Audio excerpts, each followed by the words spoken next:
who is the powerful person or people behind this? Legislation that would expand the state's public utility regulator has passed the Senate in record time and is now being considered by the House. Senate Bill 360 would change the makeup of the Alabama Public Service Commission from a president and 2 commissioners elected statewide to 7 members, 1 elected from each congressional district in the state. The bill would also create a state secretary of energy appointed by the governor who would set agendas for the commission and administer its business. The bill was introduced on Tuesday and passed yesterday, sending it to the House. But in an exclusive interview, Michael Higdon spoke with a Chilton County commissioner who says something isn't right, and this bill does not look out for the people of Alabama.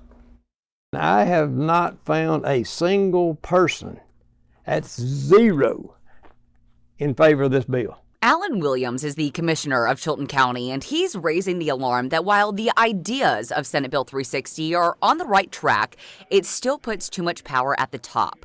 Should it pass, it would expand the commission to 7 members starting in July.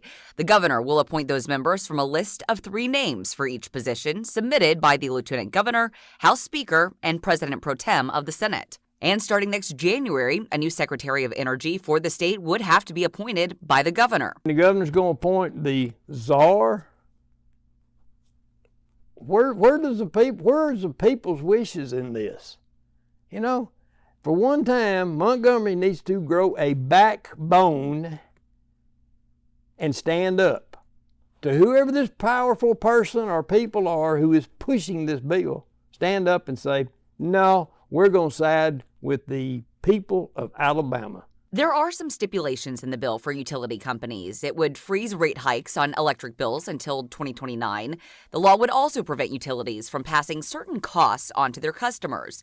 But Williams says it's still shady, especially with how quickly this bill is going through the State House. The only ones I'm finding in favor of this bill are the ones who voted for it. Now, I haven't talked to any of my friends who are in management with Alabama Power Company. You know, they may be in favor of it too. And I hope we'll still be friends after this, but anybody who's in favor of this bill is on the wrong side. Williams says he is in favor of the 7-member commission, but only if they're voted on by the public. I want to vote for one person to represent my district, and I want that one person to be accountable to me and everybody else in the district, the same as the other 6. This is not clearing the Montgomery swamp. This is adding to it. The bill is now in the House, and next week is the last week of session. Williams is encouraging everyone to call your representative to let them know how you feel about the bill. Michael Higdon, WVTM 13.